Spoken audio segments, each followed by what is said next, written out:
আৰু অসমীয়াৰ সাহিত্য সংস্কৃতি ক্ষেত্ৰৰ অন্যতম পুৰোধা কলাগুৰু বিষ্ণু ৰাভাৰ সন্দৰ্ভত বিভ্ৰান্তিকৰ তথ্যৰে পাঠ্যক্ৰমত অধ্যায়।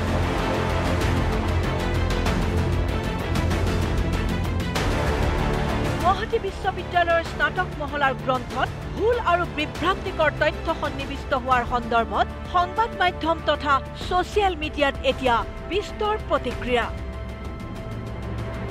গুৱাহাটী বিশ্ববিদ্যালয়ৰ স্নাতক মহলাৰ মানৱিক বিদ্যা আৰু সমাজ বিজ্ঞানৰ কিতাপত অদ্ভুত তথ্য সন্নিৱিষ্ট। অসমীয়া সাহিত্য সংস্কৃতিৰ বৰঘৰৰ ভেটি নিৰ্মাতা সৈনিক শিল্পী কলাগুৰু বিষ্ণু প্ৰসাদ ৰাভাক পদ্মশ্ৰীৰ পৰা অসম উপত্যকা বঁটালৈকে বিভিন্ন অদ্ভুত বঁটা, যিসমূহ বঁটা কাহানিও পোৱা নাই বিষ্ণু ৰাভাই, সেই বঁটাসমূহ বিস্তৃতভাৱে বিষ্ণু প্ৰসাদ ৰাভাৰ নামত সন্নিৱিষ্ট বুলি কিতাপখনত উল্লেখ কৰা হৈছে। আধুনিক অসম নিৰ্মাতা শীৰ্ষক অধ্যায়ত সন্নিৱিষ্ট বিভ্ৰান্তকৰ তথ্যসমূহৰ ভিতৰত 1958 চনত বিষ্ণু ৰাভালৈ সংগীত নাটক একাডেমী বঁটা, 1961 চনত বিষ্ণু ৰাভালৈ পদ্মশ্ৰী, 1969 চনত বিষ্ণু প্ৰসাদ ৰাভালৈ অসম উপত্যকা বঁটা আদি উল্লেখযোগ্য বিভ্ৰান্তিকৰ তথ্য।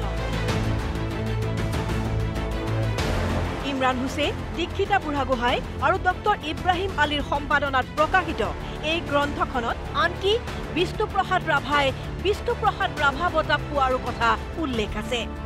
এই ভয়ংকৰ বিভ্ৰান্তিকৰ তথ্য ছ'চিয়েল মিডিয়াত প্ৰকাশ হোৱাৰ পাছত বিষ্ণু ৰাভাৰ পৰিয়ালে প্ৰকাশ কৰিছে তীব্ৰ প্ৰতিক্ৰিয়া। বিষ্ণু প্ৰসাদ ৰাভাৰ পুত্ৰ হেমৰাজ ৰাভাই পাঠ্যপুথিখনক লৈ ক্ষোভ প্ৰকাশ কৰি এনে বিভ্ৰান্তিকৰ তথ্য সম্পাদনা মণ্ডলীয়ে ক'ত পালে সেই সম্পৰ্কত কৈফিয়ত বিচাৰিছে। এই গ্ৰন্থখনৰ যিখিনি অংশ তাৰমানে আমাৰ দেউতাৰ ওপৰত কলাগুৰু বিষ্ণু প্ৰসাদৰ বিষয়ে লিখিলে, এইখিনিতো এটা ভুল তথ্য বা তেনেকুৱা তথ্যৰ মানে কোনো প্ৰমাণ আমাৰ পৰিয়ালৰ হাততেই নাই যে বিষ্ণু ৰাভাই কেতিয়াবা পদ্মশ্ৰী পাইছে, ব্ৰহ্মপুত্ৰ উপত্যকা বঁটা পাইছে বা সাহিত্য একাডেমী বঁটা পাইছে বা ৰাষ্ট্ৰপতিৰ কিবা সন্মানজনক প্ৰমাণ পত্ৰ পাইছে।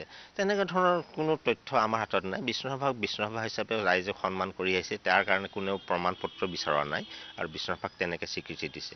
কিন্তু ভুল তথ্যৰে শিক্ষাদান কৰাটোত মই আশ্চৰ্যবোধ কৰিছোঁ, খুব বেয়া লাগিছে। গুৱাহাটী ইউনিভাৰ্চিটিৰ নিচিনা এটা শিক্ষা অনুষ্ঠানে এই সাধাৰণ ভুলটো কেনেকৈ কৰিলে? তেওঁলোকে পুংখানুপুংখভাৱে এই বস্তুবিলাক বিষয়বিলাক বা লিখনিবিলাক চাই পেলাই প্ৰচাৰ কিয় নকৰিলে বা প্ৰকাশ কিয় নকৰিলে? আৰু দ্বিতীয় কথা হৈছে বিজ্ঞ শিক্ষক থাকে, এই কিতাপখন পঢ়াওঁতে বা হেৰি কৰোঁতে শিক্ষকসকলৰ চকুত কিয় নপৰিলে? বিষ্ণু ৰাভাৰ আনজন পুত্ৰ পৃথ্বীৰাজ ৰাভাই এনে ভুল তথ্যই অনাগত প্ৰজন্মক বিপথে পৰিচালিত কৰিব বুলি মন্তব্য কৰি চৰকাৰ তথা মুখ্যমন্ত্ৰীৰ হস্তক্ষেপো দাবী কৰিছে। অতি সোনকালে এই ভুল তথ্যবিলাক শুদ্ধ কৰিব লাগে আৰু মাননীয় মুখ্যমন্ত্ৰী ডাঙৰীয়া এই বিষয়ে নজৰ দিব লাগে। এনেধৰণৰ ভুল তথ্য বিষ্ণু ৰাভাৰ ওপৰত দিয়ে আমাৰ ল'ৰা ছোৱালীয়ে ভুল তথ্য পঢ়িব আৰু ভুল তথ্য পঢ়াৰ লগে লগে আগন্তুক দিনত যিবিলাক ল'ৰা ছোৱালী জন্ম হৈ শিক্ষানুষ্ঠানত শিক্ষা গ্ৰহণ কৰিবলৈ যাব, আমাৰ ল'ৰা ছোৱালীয়ে আমি এনেধৰণে ভুল তথ্যৰে আমি ডাঙৰ দীঘল কৰিলে সমাজখন ধ্বংস যাব। কিহৰ ভিত্তিত এনেবোৰ ভুল তথ্য সন্নিৱিষ্ট কৰি সৈনিক শিল্পীগৰাকীক অপমান কৰিলে আৰু এই সাহস কেনেকৈ হ'ল, এই সন্দৰ্ভতো প্ৰশ্ন উঠিছে সমাজৰ বিভিন্ন স্তৰত। ৰাজ্যজুৰি হোৱা প্ৰতিক্ৰিয়াৰ পাছতে নিজৰ কৈফিয়ত প্ৰদান কৰিছে সম্পাদনা মণ্ডলীৰ অন্যতম সদস্য ডক্টৰ ইব্ৰাহিম আলীয়ে। কিতাপখিনি ওলাইছিল 2023 চনত, 2023 চনত, কিন্তু কিতাপটোৰ যিমানখিনি কথা ওলাইছিল সেইটো মই কঅথৰ হিচাপে আছিলোঁ, মেইন অথৰ আৰু দুজন আছিল। কিন্তু কিতাপখিনিত এইটো প্ৰিণ্টিং কৰোঁতে কিছুমান ভুল হৈছিল আৰু তেতিয়াই এইটো বন্ধ কৰি দিয়া হৈছে কিতাপটো। কিন্তু এইটো বজাৰত কোনো প্ৰকাশ হোৱা নাই। প্ৰিণ্টিং ভুল কৰিছিল, সূৰ্য প্ৰকাশনে ভুল কৰিছিল, কিন্তু লগে লগে বন্ধ কৰি দিয়া হৈছিল, কিন্তু বাহিৰত কোনো কিতাপ নাই। এইটো মুঠৰ ওপৰত কলাগুৰু বিষ্ণু প্ৰসাদ ৰাভাৰ জীৱন সন্দৰ্ভত বিভ্ৰান্তিকৰ তথ্যৰে পাঠ্যপুথিত প্ৰকাশিত অধ্যায়ে শিক্ষাৰ্থী তথা অনাগত প্ৰজন্মলৈ ভুল বাৰ্তা কঢ়িওৱাটো কোনোপধ্যে মানি ল'ব পৰা নাই সমাজৰ সৰ্বস্তৰৰ লোকে। Bureau' report, news live.